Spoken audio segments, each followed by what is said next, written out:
안녕하세요. 톡톡 증산도 시즌3 진행을 맡은 임희향입니다. 정기윤 소사님과 함인석 부장님 자리에 모셨습니다. 안녕하세요. 안녕하세요. 네, 먼저 오늘의 시청자 질문이 무엇인지 알아보겠습니다. 저는 지역을 공부하고 있는데요. 그런데 지역 외에도 정력이란 게 있더라고요. 정력이 무엇인가요? 라는 질문입니다. 아마 대부분은 그 지역은 많이 들어봤어도 정력에 대해서는 잘 모르시는 것 같아요. 먼저 정력에 대해서 알아보기 전에 역이란 무엇인지 부소님께서 말씀해 주시겠습니까? 네.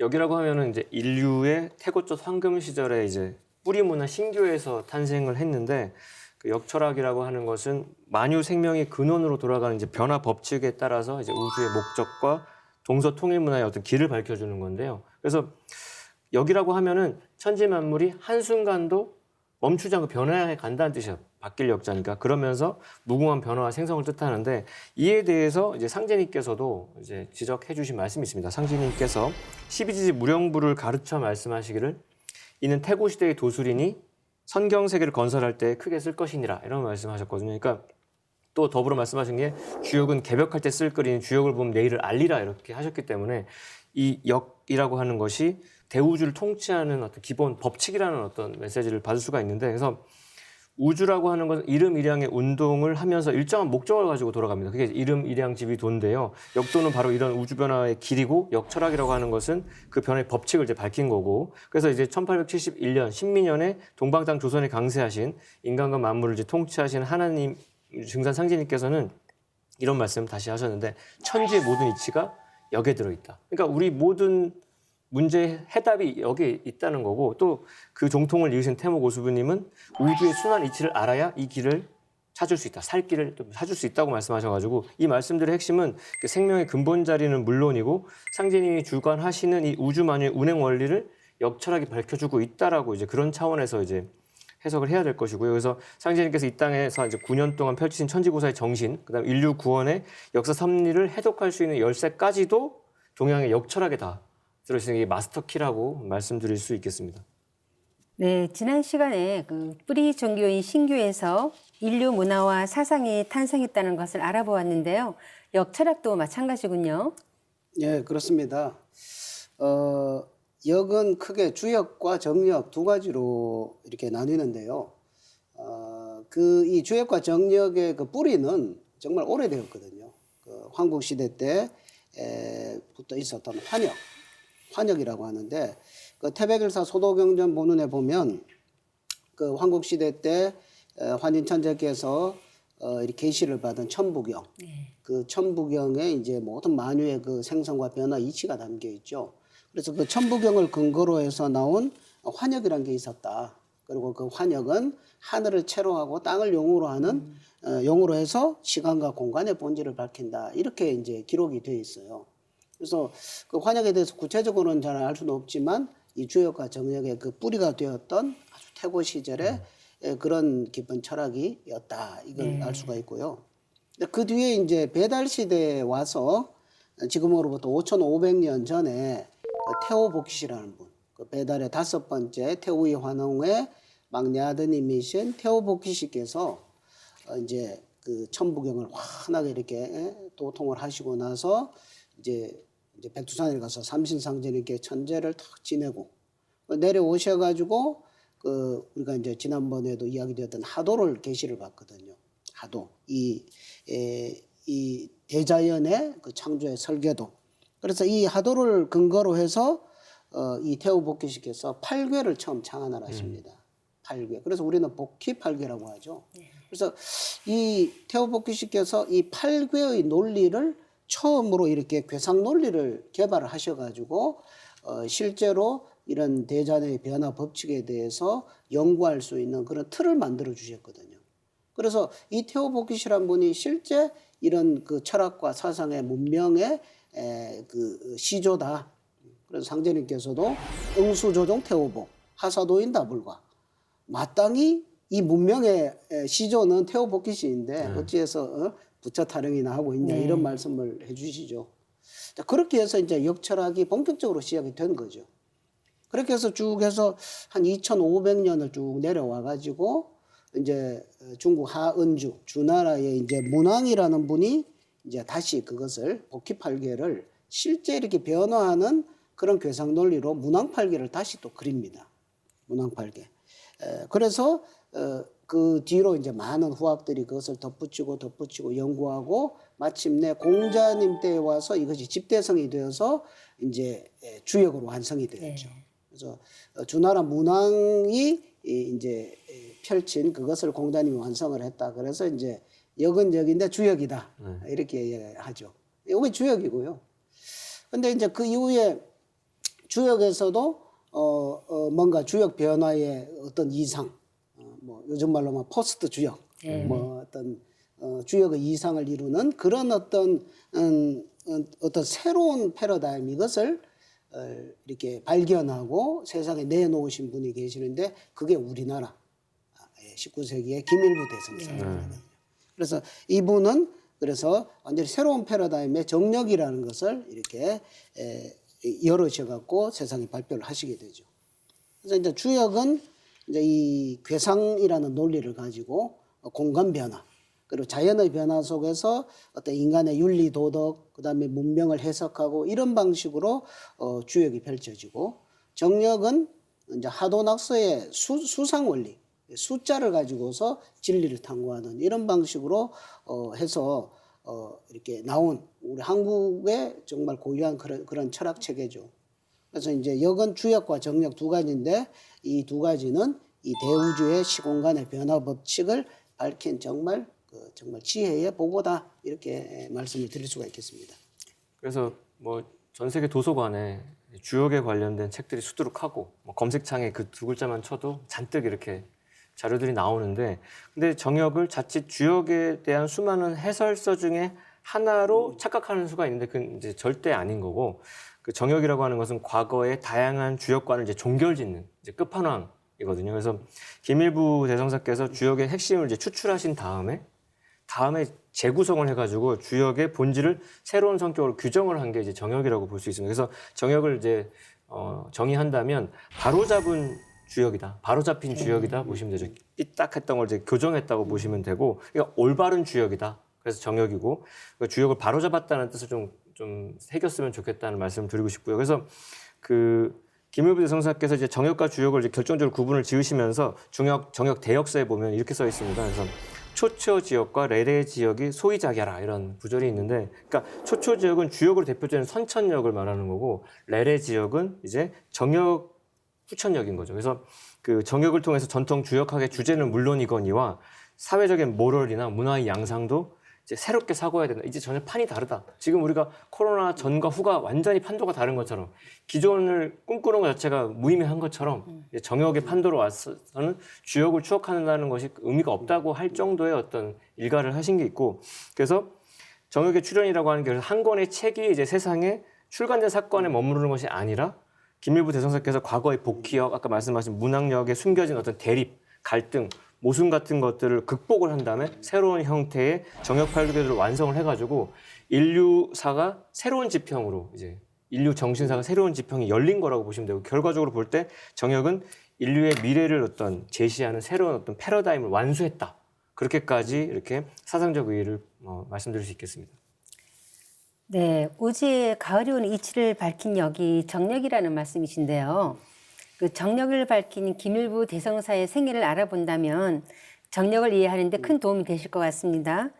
김일부 대성사는 어떤 삶을 사셨나요? 그래서 김일부 대성사의 삶을 보면 또 두 손이 모아져요. 이렇게 엄청나신 분인데, 그러니까 그 시대 배경, 19세기라고 하면 그 놀라우신 분들이 또 한꺼번에 대거 쏟아지는 시기였기도 하고, 되게 또 질풍노도의 어떤 격동기인데, 우주 신비의 전 면모를 드러내고, 그다음에 인류의 운명을 어떻게 예시하고 대개벽으로 가는 구원의 길을 제시한 성자들이 한반도에 대거 출현한 시기도 시기거니와 이 동방 간방에 집중포화된 시기예요. 그래서 그 이 가운데 이제 정역을 지은 김일부 대성사님이 있고, 우리가 지난 시간에 살펴본 바 있는 최순 대신사가 있는데, 이 두 분이 선루천 우주 신비의 암호해독, 그 다음에 종교적 구원에 도전해서 일단에 매듭을 딱 지어버립니다. 그 19세기에 이미.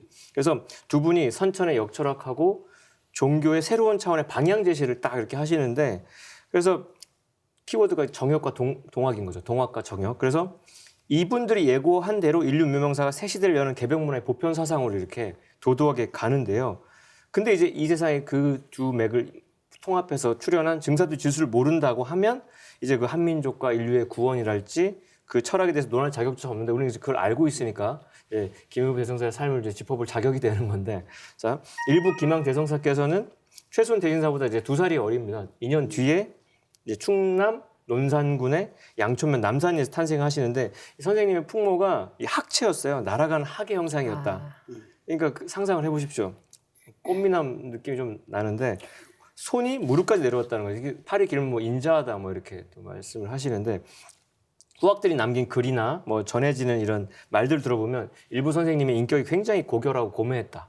그래서 그런 인격의 소유자로서 우주 대도의 신비경을 밑바닥까지 환히 통관을 한 다음에 우주변의 향기를 한 손에 쥐고 막 그렇게 흔들었던 길이 남을 성인이라고 묘사가 돼 있는데 선생님께서는 오행을 바탕에 둔 이제 순수한 자연음이 있어요. 음아 어이우라고는 오음을 노래하고 춤추는 영가무도로 영혼과 몸을 고도로 단련했다는 거죠. 이게 그 수련하시는 모습 보면 되게 그러니까 좋게 보면 멋진데 삐딱해 보면 저 뭐야 저 맑은 날에 비가 오려나 그런 싶은 그런 춤 사이로 혼자 이렇게 무아지경에서 영감무도를 하신 거죠. 네. 그래서 이걸 아무도 이해를 못하니까 구도의 외로운 길을 불고 가사를 할 정도로 일념으로 혈심으로 정진을 하셨고요.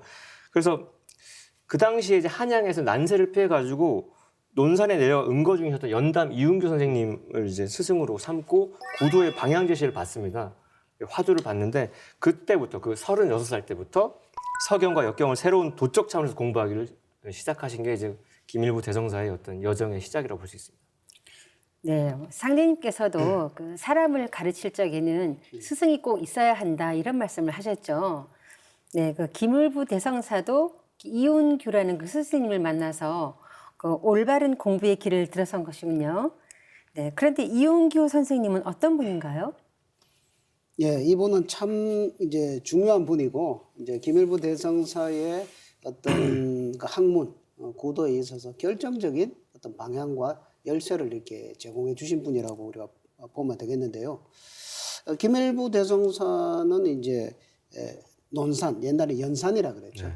거기서 이제 태어나셔가지고 이제 다 이제 그 유학자의 집안이죠. 그래서 연담 이용규 선생을 만나기 전까지 35살까지는 이제 뭐 예학, 문장학 이런 것들을 공부를 하면서 이렇게 학문을 하셨는데 거기에 이제 연담 이용규 선생이 이 논산에 낙향을 했으니까 오신 거죠. 근데 이분이 워낙 이게 명망이 있었던 분이라서 이제 옆 동네로 이사를 오셨으니까 이제 김일부 대성사께서 가서 이제 여러 가지를 여쭙고 묻고 배우고 이러면서 이제 스승과 제자가 되게 된 거죠. 그래서 36세 이후부터는 이제 그 스승님의 가르침을 이렇게 중심으로 해서 이제 공부를 이렇게 하게 되는데요. 이 이용규 선생은 연담 이용규 선생. 네. 그리고 뭐 본관은 전주고 뭐 본명은 수정이고 그다음에 이제 전주이시 그러니까 왕가의 이제 그 후손이죠. 55세 때 이제 문과에 급제했다는 기록이 있고요. 그러니까 뭐 상당히 그런 어떤 유교적 소양이 깊었던 것으로 보이고 실제로 관직도 높은 관직까지 올라갔다 그래요. 그래서 흥선대원군과도 아주 친했다 그러고 그랬는데 어느 날 이제 나라의 국운이 이제 쇠퇴했다. 다 됐다. 이것을 이제 깨닫고서 이제 충청도 연산으로 이렇게 낙향을 해서 은거를 이렇게 했다고 합니다. 그래서 이분은 또 이제 이분의 스승은 이제 이석우라는 분인데요. 네. 우리가 뭐 잘 아는 이덕무, 유득공, 박제가 이런 학자들과 함께 한학의 대가로 불리던 이 이석우 선생의 학통을 받아가지고 이제 천문, 역산, 또 역학 그다음에 시문, 뭐 관상, 뭐 술수 이런 것까지 아주 폭넓게 그런 공부를 많이 해서 아주 명망이 높았던 그런 분이 이제 연담 이은규 선생입니다. 네, 뭐 이덕무, 유득공, 박자가 뭐 등등 이런 분들은 조선 시대에 그 시학파로 유명한 분들이죠. 그분들과 함께 학문을 했던 그 이서구 선생의 학통을 이어받았다면 학식이 대단한 분이었겠어요. 예, 연담 선생은 이 역학에 대해서 아주 탁월한 전문가였습니다. 그래서 그 김일부 대성사가 이제 연담 이윤구 선생을 찾아가서 배움을 청해서 이렇게 되었는데, 이 연담 선생은 김일부 선생한테 이제 서경과 주역을 많이 읽어라. 그러면 새로운 진리를 발견할 수 있다. 이렇게 이야기를 했거든요. 그러니까 서경은 육아의 경전 중에서 역사책이죠. 서경은. 그다음에 주역은 이제 동양의 우주관을 역철학을 공부하는 게 주역이죠. 그런데 거기서 이제 서경 중에서도 역법이 성립하는 그 대목을 주의 깊게 읽어라. 이렇게 권고를 했다고 합니다.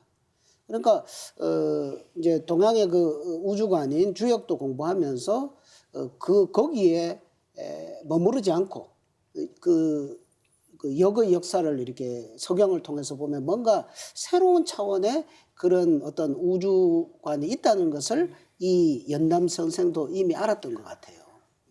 그래서 이 제자한테 그것을 이렇게 방향을 이렇게 정해주죠. 그래서 김일부 선생은 서경과 주역을 계속 이렇게 공부를 하면서 뭘 발견하나? 지금까지 전통적으로 답습해오던 그런 주역 사상과 차별화된 새로운 이런 선천과 후천이 바뀐다는 이런 새로운 우주관을 이렇게 찾아내게 됩니다. 그러니까 이 스승의 영향이 크죠. 그래서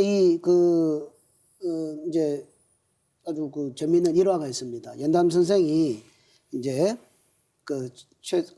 김일부 제자한테 격려를 하죠. 그대는 쇠잔에 가는 공자의 도를 이어 장차 크게 천시를 받을 것이다.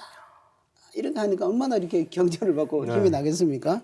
그리고 이제 시를 한 수 전해주면서 공부하는 화두로 이렇게 삼으시거든요. 그게 뭐냐면은 관담은 막여수요, 호덕은 의인행이라.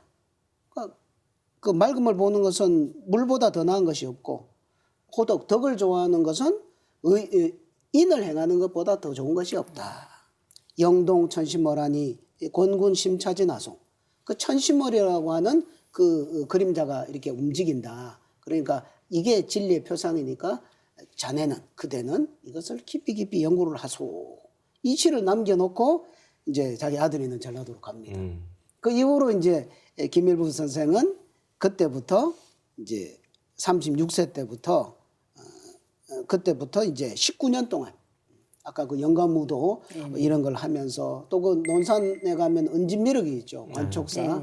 저도 거기 한번 가봤는데 가면 정말 그 부처님의 그 기운이 이게 품이 정말 아늑하고 한데 거기서 늘 기도를 하면서 19년 동안 공부를 연구를 해서 마침내 정력이라는 새로운 진리 세계를 이렇게 발견해서 세상에 내놓게 되었습니다. 네. 관촉사를 찾아가서 그 미륵 부리신 상기님께 그 깨달음을 내려달라고 그 기도를 한 것이군요. 네. 그럼 김일부 대성사는 스승이 내려준 그 영동 천시물의 화두를 풀었나요? 그래서 그 김일부 대성사가 그 스승으로부터 그 화두를 받은 이후부터는 이게 얼마나 답답했을까 생각부터 드는데, 어쨌든 끊임없는 사색, 그 다음에 공부에 정진하고 그 영가무도를 병행하면서, 그러니까 오랫동안 철학적인 고뇌에 휩싸이는 거죠. 그러니까 근데 그 와중에 꿈결 같은 신비 체험이 이제 터져 나오게 되는데, 때는 이제 54세 되셨던 김효년이고요. 양력 서력으로 1879년도인데 그 해에 딱 이르러서 눈을 뜨나 감으나 앞이 환해지는 거예요. 와, 이거 뭐야? 알 수 없는 계획들이 끊임없이 눈앞에서 나타나기 시작합니다. 야, 미쳤나? 이런 생각이 들 정도로 3년을 두고, 그게 뭐 하루 이틀이 아니고 3년을 두고, 근데 그게 차츰 선명해지는 거죠. 마침내 온 천지가 이제 계획으로 가득 찰 지경에 이르렀다는 건데, 그걸 우리가 연상해 보면 매트릭스 영화 보면 막 무슨 활자들이 막 내려오는 그런 장면들 있잖아요. 그렇게 이제 자기 천지가 그렇게 보였다는 건데, 그렇지만 그 뜻을 알지는 못하니까 더 답답한 시절. 근데 그 후 어느 날 주역 술계전 6장에 보면은 신이 하자 묘 만물이 위헌자야라 이런 구절이 있습니다. 신이라고 하는 것은 만물을 신묘하게 하는 것을 말한다라는 구절을 딱 읽다가 문득 도노를 딱 해버려요. 모든 게 이제 공자님의 예시였구나를 확연히 깨닫고 이에 새로 이 정역팔계를 그으십니다. 그로부터 어금존양의 선천 복희팔계와 문왕팔계에 이어서 정음정양의 후천팔계도를 딱 이제 세상에 내게 되는데, 그래서 괴를 다 그리는 순간에 또 호련히 공자가 현신하셔가지고 내가 일찍이 하고자 하였으나 이루지 못한 것을 그대가 이루었으니 참으로 장하도다. 어떤 그런 축복을 받고 크게 칭찬하면서 일부라는 이제 호를 이제 받아내리게 되는 거죠. 그래서 그 정역궤도의 추전이라고 하는 것이 김일부 선생님 나이 54세 1879년도인데 그때부터 시작이 되는 건데, 그 역도의 수리론에서 봤을 때 1879년도 김효년이 건도에서 곤도로 바뀌는 시점이었다. 천시가. 그러니까 네. 때가 찼으니까 그렇게 딸깍 이렇게 우리가 절기가 바뀌니까 갑자기 시원해지고 선선해진 것처럼. 그래서 정역팔계도에 출연한다는 것은 중국 사상의 그늘에 갇혔던 우리의 한국 철학의 독창성을 이제 알리는 신호탄이 되는 거고요. 그래서 이로부터 우리가 이제 전혀 새로운 이야기를 이제 뉴 스토리를 이제 말할 수 있는 단계에 이제 진입을 하게 됐습니다. 네, 저도 정력을 조금 읽어보긴 했지만 굉장히 내용이 난해하더라고요. 어렵고요. 그런데 그 정력 8기도를 그리고 나서 책이 완성되기까지 오랜 시간이 걸렸다고 알고 있습니다. 예. 그 54세 되시던 1879년부터 이제 그 괴상이 네. 이렇게 막 떠올랐죠. 아마 이게 천부경도 계시를 받고 네. 하도도 계시를 받고 네. 이게 뭔가 큰 깨달음은 이렇게 받는가 봐요. 그러다가 이제 김일부 대성사께서 이제 조카뻘 때는 이제 김국현이라는 친척한테 이제 그 선명해진 궤도를 이제 이렇게 그리고 나니까 종에다리 그리고 나니까 그때부터 이제 이게 괴상 그 궤도가 안 보였다고 이야기를 전하고 있거든요. 그리고 나서 이제 2년 후에 이제 정력의 이제 서문에 해당되는 그 대역서라고 하는데 그거를 이제 쓰게 됩니다. 대역서라는 것은 큰 역의 서문이다. 또 뭐 이 천재의 틀이 크게 바뀐다 이런 의미죠. 그러니까 정력 전체의 서론에 해당되는 거. 거기에는 뭐 일부 사실 또 일부 사적 이런 글들이 함께 들어가 있고요. 그래서 이 대역서에는 이제 정력의 계략적인 것이 이제 설명이 되고 있죠. 그것은 그 핵심 내용은 뭐냐면은 주역과 정력은 완전히 새로운 별개의 어떤 깨달음이다라는 것을 이야기를 하고 있죠.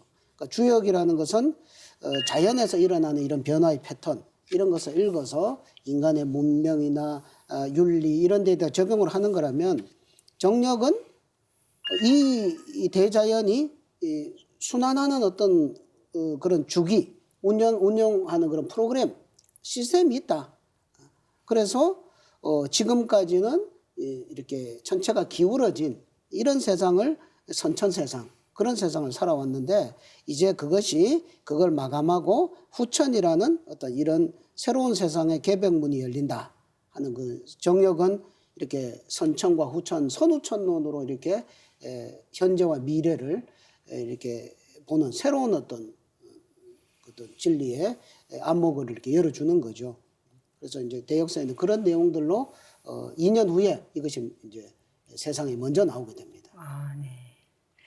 그 서문인 대역서에서 그 정력의 핵심 내용인 후천 계백의 소식을 선포했다고 볼 수 있겠군요. 예, 그렇죠. 그래서 그리고 나서 이제 56세에 이제 그 대역서를 다 쓰시고 그다음에 이제 3년 뒤에 이제 59세가 되던 1884년에 정력의 본문은 이제 두 개로 나누어서 주역도 상경이 있고 하경이 있죠. 맞아요. 그것처럼 정역도 상경에 해당이 되는 15일원, 그다음에 하경에 해당이 되는 11일원. 이게 전부 수죠, 수. 전부 상수 논리로 이렇게 하는 거거든요. 그래서 이것을 이제 쓰시게 되죠. 그래서 대역선은 뭐 한자로는 269자, 뭐 15일원은 3147자, 11일원은 1207자. 그렇게 길지 않은 그런 걸 가지고서 이게 수의 논리 또 시의 형식으로 해서 이렇게 천지 만물이 이렇게 새로운 차원, 후천이라고 하는 어떤 성숙의 시간대로 변화해가는 그런 논리들을 이제 완성을 이렇게 하시게 됩니다. 그러니까 54세 때 그거를 이제 대각을 하고 60세가 되어가지고 하경 11일원을 완성을 하고 그다음에 그 위에 그 이후에 이제 있다가 이제 73세 때 이제 작고를 하시는 그런 어떤 과정으로 어떤 기밀부 대성사의 생애를 이렇게 보시면 되겠습니다. 그래서 이제 우리가 역도라고 하면은 이제 생명이 이제 순환하고 변화하면서 흐르는 길인데, 그래서 그 천지일월은 이 생명의 법도를 짓고 생명을 창조하면서 운행을 이제 하고 있죠. 그래서 역도라고 하면 천지일월의 운행 질서와 그다음에 만물의 변화 현상을 밝혀내는 이제 생명 철학 이렇게 정명할 수 있는데, 그 와중에 정역이라고 하면 문자 그대로 천지일월이 이제 선천의 윤도수를 극복을 하고요. 정도로 운행하는 변화 이치를 밝혀놓은 역이에요. 그러니까 이게 오리지널, 원래 이렇게 돌아가는 게 정답이었는데 그동안에는 이제 새길로 갔었다는 거죠. 진짜 갔어야 되는 길이 뭔지 정답에 대한 이야기가 나오는데, 하여 상제님께서 이런 말씀하셨습니다. 내가 천지간에 뜯어 고치지 않은 것이 없으나, 정말 상제님의 손길은 아주 작은 것부터 극대까지 다 손을 보셨는데, 오직 역만은 이미 한 사람이 밝혀놓았으니 그 역을 쓰라. 그러니까 기밀부 대성사의 정역을 아주 공연해 주신 거예요. 그게. 그래서 천체가 기울어져 있었던 선천에는 상극질서 때문에 인간과 자연 환경이 이렇게 자유롭지 못하죠. 그런데 정역에서는 장차 기울어진 천체가 이동을 딱 함으로써 우주의 모든 모순이 이제 일소된다. 정의사회 구현 딱 이렇게 돼서 후천의 세운수가 열리고 천지가 우주 만유가 꿈꾸어온 이상세계가 지상에 실현된다는 그 이치를 이제 밝히고 있기 때문에 이게 굉장히 명쾌한 거죠. 그래서 생각을 해보면은 상제님이라고 하는 감독님이 축구 선수들을 이제 넣고 빼는데 주역을 넣었다가 빼고 정역을 투입하는데, 그 정역은 기밀부 대성사가 이미 다 만들어서 그 선수를 다 만들어 놓고 된 겁니다. 그렇게 이해를 좀 해보고 싶네요. 네. 말씀하신 대로 그 상제님께서 후천에는 기밀부 대성사가 밝힌 정역을 쓰신다고 하시면서 기밀부 대성사의 업적을 인정해 주셨는데요. 그런데 실제 그 두 분이 만나는 역사적인 사건이 발생했죠. 그러니까 이것도 정말 역사적인 사건이죠. 이게 참.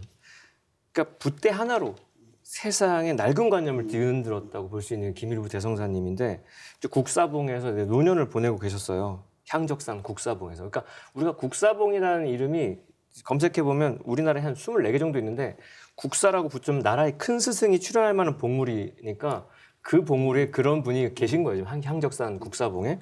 그래서 근데 하루는 이제 젊은 청년이 찾아옵니다. 그 선생님 나이 우리 72세. 이제 그 시대에는 그게 아주 그냥 고고한 노인이죠. 근데 청년 나이 27세. 딱 뒤집으면 나이가 또 뒤집어지는 그 나이. 얼마나 파릇파릇하겠어요.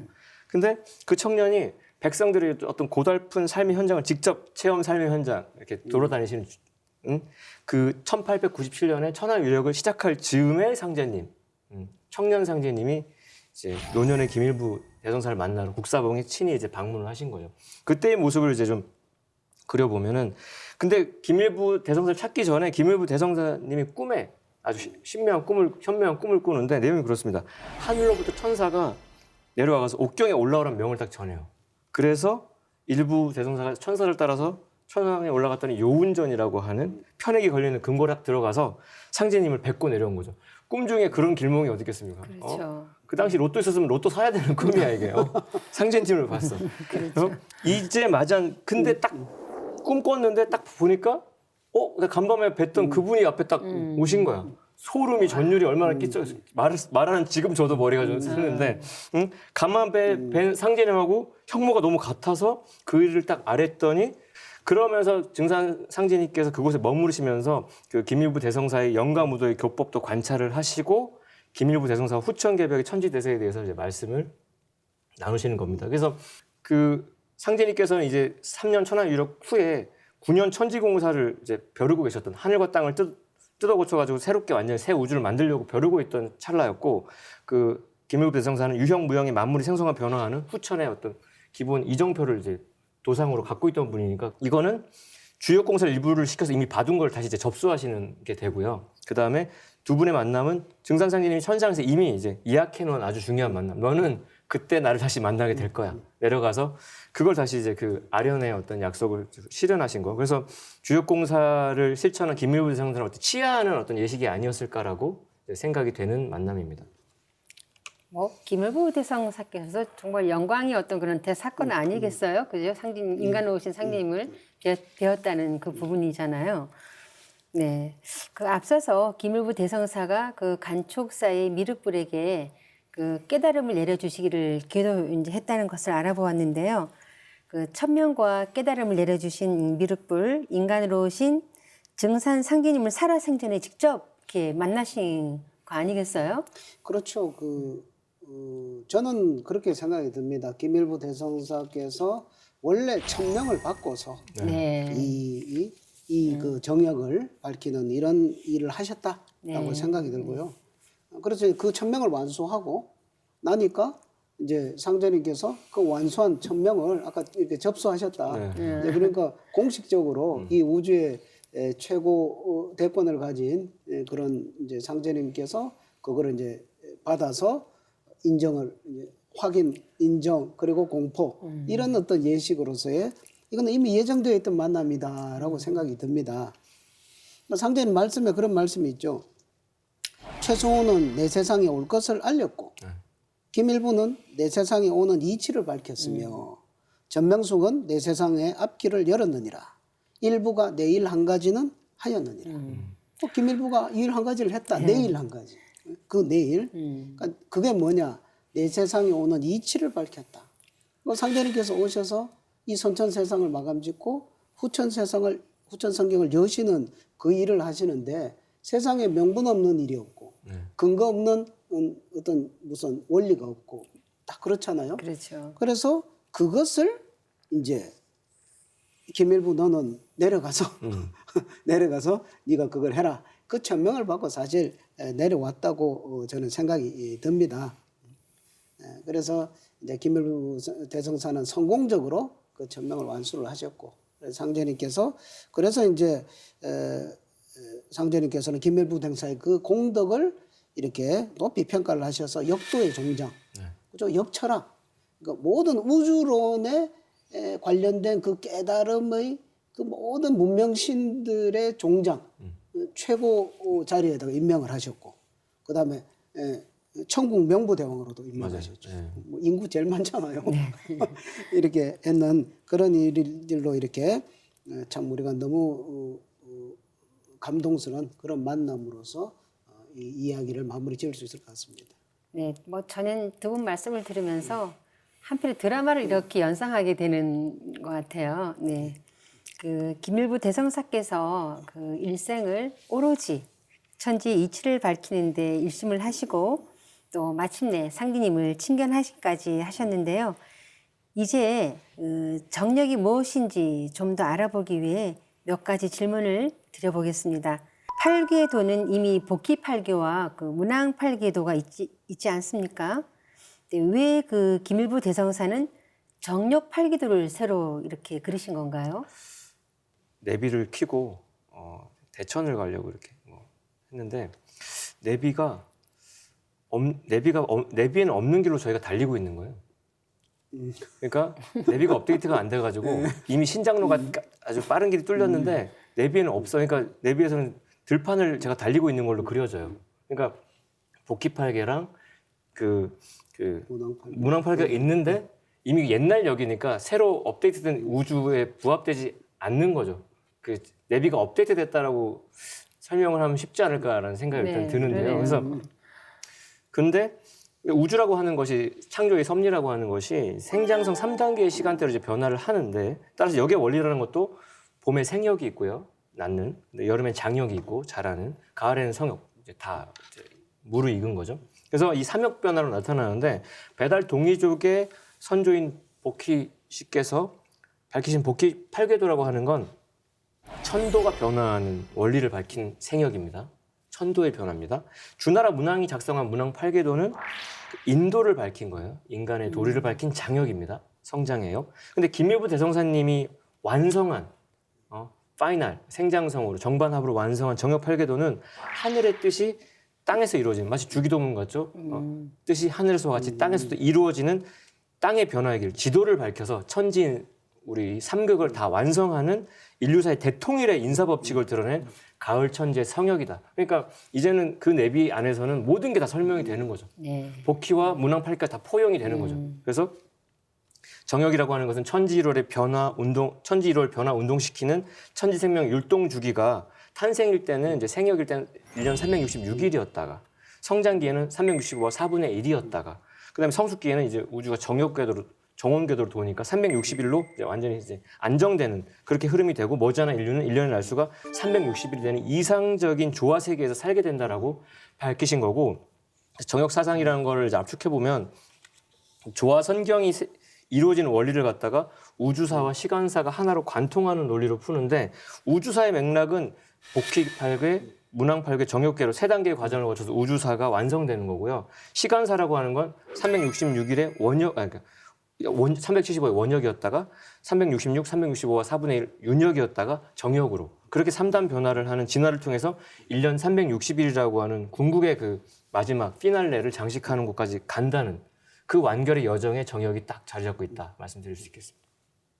네, 태모님께서는 그 산천에는 음양이 고르지 못하여 원한의 역사가 되었으나 이제 후천을 개벽하여 새 천지를 짓는다고 이렇게 하셨는데요. 새 천지가 열리는 이치를 정력이 담고 있다는 거군요. 예, 그렇습니다. 이제 과거 천지 그리고 새 천지. 예. 그러니까 주역은 지금까지 우리가 살아왔던 이제 과거의 역이죠. 그런데 김일부 대성사는 앞으로 이제 새로운 미래의 역이 열린다. 이걸 이제 말씀하고 계신 거거든요.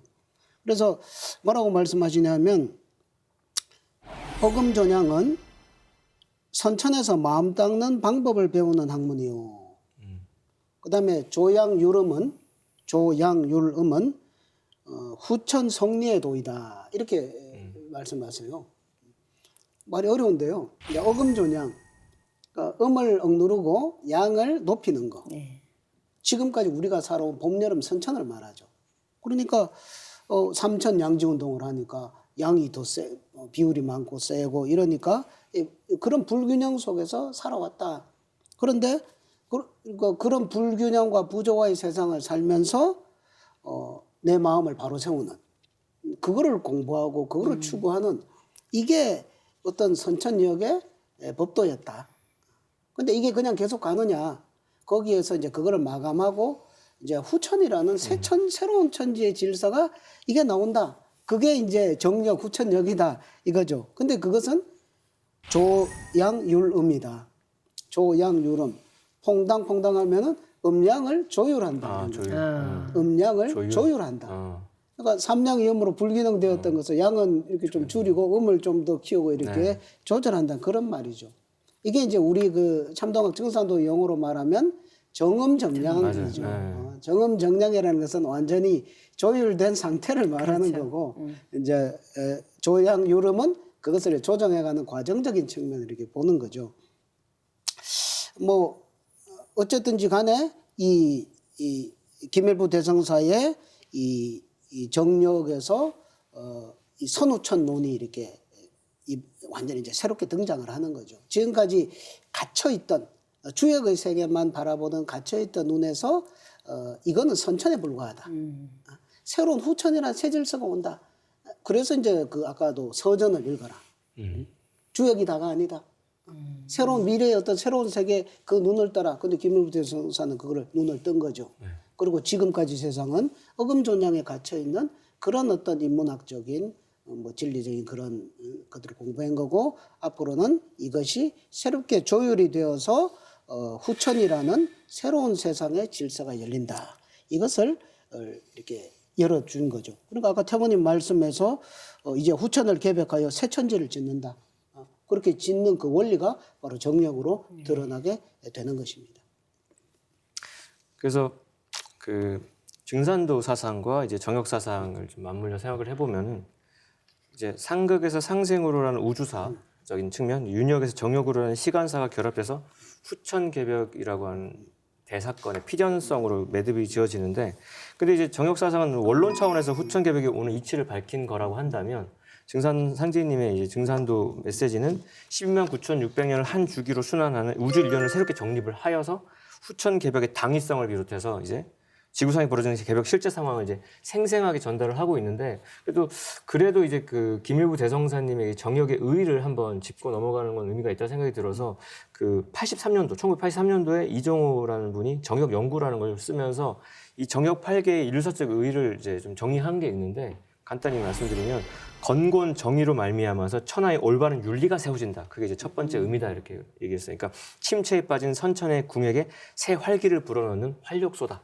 정역의 의미가 그렇다는 거고, 곤남 건북의 정역 8계도는 세계의 태운을 조성한다. 태소녀의 그 태운을 조성하면서 간방으로 하여금 신지서 수립의 기수가 되게 만든다. 우리 동북간방의 역사적 의의를 표방을 했다는 거고, 정역 8계도는 인류에게 개과천선을 하도록 의식혁명의 창구 역할을 한다. 그러니까 의미가 너무 확 들어오고, 그다음에 간방의 결례는 세계사적 사명을 완수해야 한다. 그다음에 간방 결례는 무상의 보물인 정역 8계도를 이 땅에 내려주신 것에 대해서 깊이 인식하는 동시에 감사하고 보답할 줄 알아야 한다. 그래서 그 정역 연구의 그 5가지 의미를 읽으면서 굉장히 좀 가슴이 이게 그냥 머리로서의 어려운 느낌이 아니라 이거 사명감으로, 그게 증산도의 1000명으로까지 연결이 돼서 참 남다르게 좀 와닿았습니다. 네.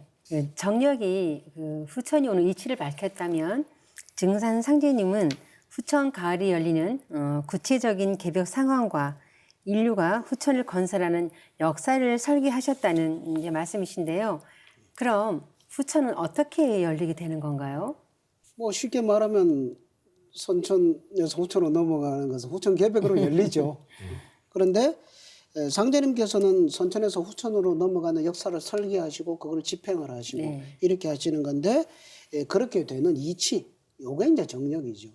그러면 김일부 대성사께서는 어떻게 선천에서 후천으로 이렇게 전환이 되느냐, 그것을 금화교역이라는 거를 이렇게 내놓으십니다. 금화교역으로. 이걸로 체계화를 시키세요. 금화교역이 뭐냐 하면 금과 화가 서로 교역한다. 바뀐다 이런 뜻이거든요. 단순한 그 말의 의미로 보면은 근데 이거는 이제 하도 낙서를 우리가 알아야 됩니다. 하도와 낙서에 있는 그 바두갈 있잖아요. 검은 바두갈, 흰 바두갈로 우리 수로 상수 숫자로 표현되는 그 원리. 이게 수의 원리로 말씀을 하시는데, 우리가 왜 선천에서 후천으로 안 넘어가고 가만히 있지 왜 넘어가야만 하느냐. 그거는 이제 나무로 말하면 봄에 이제 나무가 이렇게 싹이 나서 자라서 막 성장을 하지 않습니까? 봄, 여름, 선천에는 성장을 합니다. 근데 이것이 끊임없이 성장을 하면 성장 나중에 한계점에 이르면 체크의 콩나무도 아니고 이 나무가 쓰러 죽죠. 그렇죠. 그러면 이 대자연, 대우주라는 것은 그게 아니라 어느 정도에 딱 가면은 스스로 성장판을 닫고서 그때부터 성숙으로 들어가는 자기 조절 작용, 성숙으로 들어가는 자기 조절 장치가 있다 이거죠. 이거를 이제 다른 말로 이제 금화교역이라고 하는데, 금화교역은 의미가 넓어요. 이게 그러니까 대자연이 가지고 있는, 자연이 가지고 있는 그런 스스로 아주 이렇게 그 생명이 영원히 지속될 수 있도록 하는 그런 시스템. 방금 성장판 조절하는 거. 애들이 키가 크다 더 크면은 거인이 되잖아요. 그렇죠. 우리 닫아줘야 되거든요. 이것도 금화교역의 작용이고. 그다음에 아니면은 이제 아주 무더운 여름에 폭염이 내리기 전에 이제 장마가 오죠. 장마가 와서 이 대지를 한번 팍 식혀주고 난 다음에 폭염이 쏟아져야 이거를 미리 식혀놨기 때문에 견딜 수가 있는 거죠. 그다음에 뭐 이렇게 우리가 뭐 이렇게 땅 속에 김치 같은 거 이제 땅 속에 겨울에 보관하면은 뭐 아주 잘 보관이 되고 여름에는 땅이 시원하고 겨울이 되면 속이 따뜻하고 이렇게 해서 자연은 서로 음양의 이런 것들을 자기 스스로 조절을 하면서 아주 우리가 인간이 인식하지 못하는 어떤 아주 절묘한 시스템으로 자기 조절을 한다 이거죠. 그러면 이 선천이 왜 후천으로 가야만 하냐? 이것은 대우주가 끊이지 않고 영원히 이 순환하기 위한 자기 이 생명 유지 장치 시스템이 가동되는 거다라는 거죠. 그래서 이것을 이제 우리는 그 하도와 낙서에서 발견을 할 수가 있습니다. 김일부 대성사는 이제 하도 낙서의 그 구조에서 그걸 찾거든요. 뭐 하도는 뭐 잘 모르는 분도 있지만 뭐 이제 뭐 듣다 보면 압니다.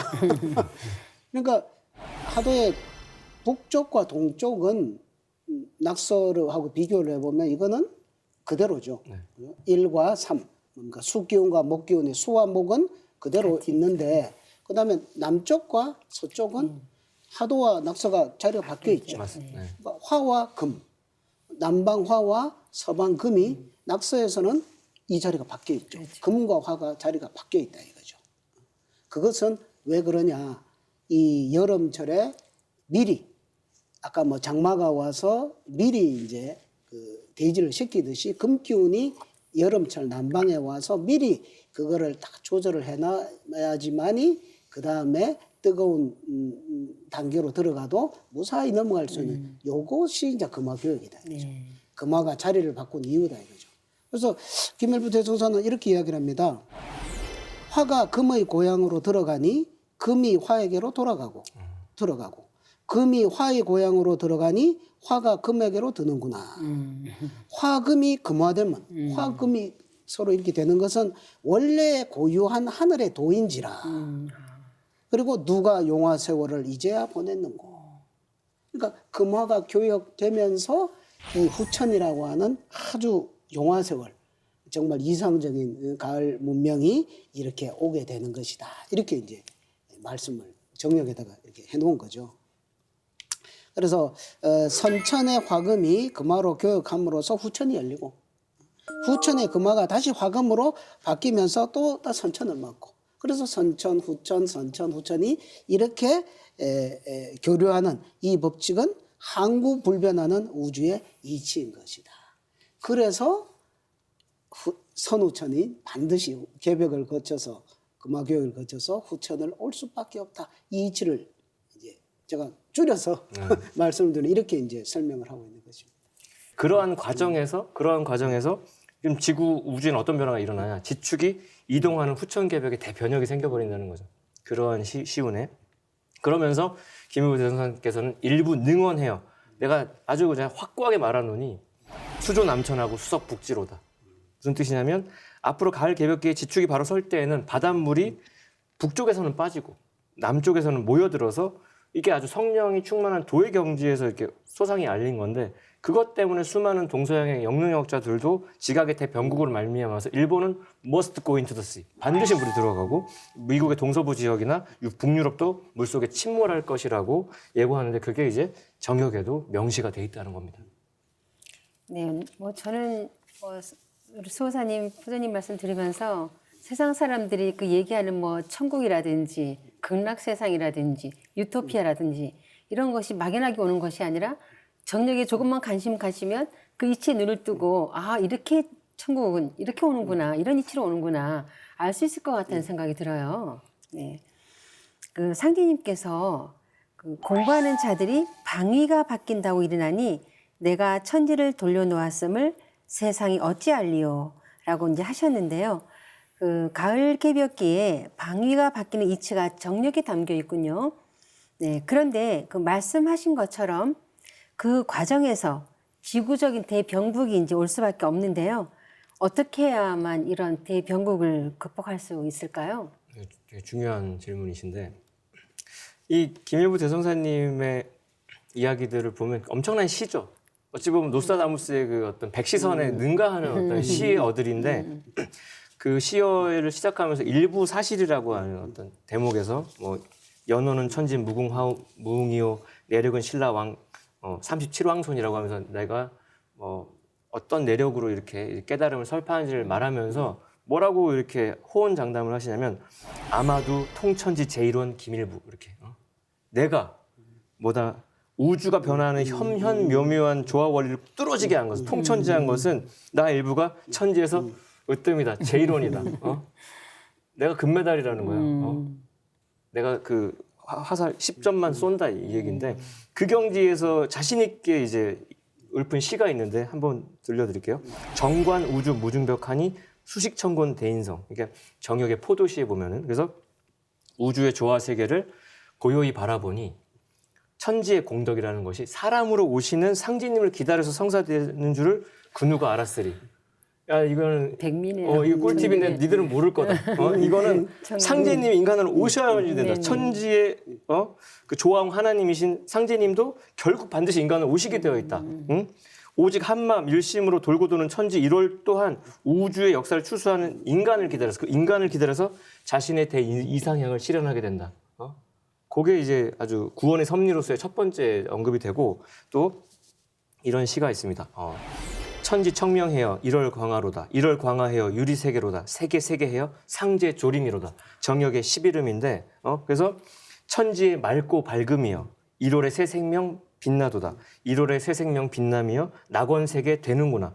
개벽의 세계여 새 세계여 상제님이 성령의 빛을 뿌리며 친히 강세하시도다. 그러니까 정역의 결론에 하나님의 강세가 두둥 이렇게 나온다는 겁니다. 그러면서 수견 용화 세월 금고 정역의 11귀체시인데 오호라 누가 용화 낙원의 시대를 이제야 보냈는고 설레는 거죠. 두근두근 드디어 개봉박두. 그래서 위에 시들에서 보면은 천지는 이제 청명하고 1월은 구원의 휴식을 즐기면서 이제 감미로운 새 생명의 기운을 던져주는 1년 360일의 이제 후천 낙원 시대가 이제 그림처럼 이제 쫙 홀로그램이 그려지실 텐데 특히 정역이 전한 이런 구원의 메시아 강세 소식은 당내의 천지 개벽기에는 상제님께서 지상에 친히 인간으로 오셔서 당신의 도법으로 신천지의 낙원의 세운수를 직접 손수 개벽하신다는 메시지이기 때문에 그리고 이 지상에 오시는 인류군의 절대자인 새 부처님, 도솔천의 천주님, 하나님이 곧 미륵부처님이고 상제님이라는 그 신관의 통일도 시 속에서 이렇게 딱 압축이 되니까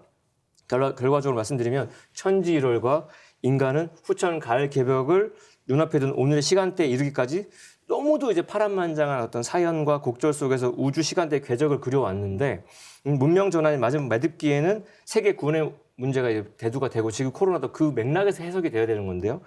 근데 미륵존불의 도법이 출세하는 개벽기에 실현되는 용화세계의 비밀을 깨달아야 된다. 그게 이제 정역의 마무리 시에서 구원의 비밀, 어떤 법방을 살포시 이렇게 힌트를 주고 가셨습니다. 맞습니다.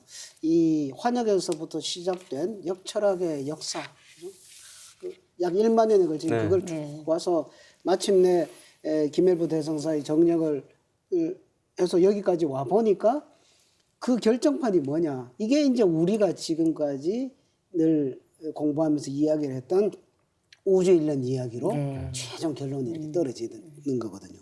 그러니까 이 섬천말 이 여름의 극점이 되면 여름에 뜨거운 불기운, 그다음에 가을로 넘어간 가을에 차가운 금기운. 여기 이제 만나게 되면 이 뜨거운 불기운과 차가운 금기운은 서로 상극이 되어 가지고 이게 폭발이 일어나는 거죠. 이게 못 넘어가는 거죠. 그래서 이것을 이제 후천 개벽이라고 하는데 이 개벽을 어떻게 극복하느냐? 그것은 오직 화생토 토생금에서 이 우주의 중심 자리에서 만유를 다스리는 아까 상제조림. 김일부 대성사께서 역철학을 공부하신 분인데 그 결론이 뭐냐면 상제님이 오셔서 수식천공 대인성가 하느님이 인간으로 오셔서 이 모든 것이 마무리된다는 이것을 너희들 모르지. 이게 사실은 결론이거든요. 네네. 그러니까 이 우주 변화를 이렇게 큰 틀을 깨치고 나면 결국에는 이 우주의 토자리에 계신 그 상제님께서 오셔서 화생토, 토생금으로 이렇게 다리를 놓아 주신다는 거죠. 그래서 이 토는 바로 이제 신미토, 미토로 오시는 또 신미성으로 오시는 그 상제님을 이제 가르치는 거죠. 그래서 이 상제님의 도를 통해서만 이 다리를 타고서 바로 이 가을 개벽을 넘어갈 수가 있다. 용화 세계로 갈 수가 있다. 1월 광화 뭐 유리 세계로 갈 수가 있다. 이 상제님의 새 진리 무국대도를 만나는 것. 이것이 사실 이 9,000년 이 뭡니까 역철학의 역사의 최종 결론이 결국 상제님의 하나님의 무국대도를 만나야 되는구나. 그렇게 결론이 떨어진다라고 말씀드릴 수 있습니다. 지금까지 김일부 대성사께서 정력을 완성하여 선우천이 바뀌는 우주 대변혁의 원리와 동방조선에 상제님이 오시는 이치를 처음 밝혔다는 걸 알아보았는데요. 정력이 전하는 후천 가을 세상의 도래와 아버지 하나님의 지상 강세 소식에 눈 떠야겠습니다. 툭툭 증산도 시즌3 다음 시간에 다시 찾아뵙겠습니다.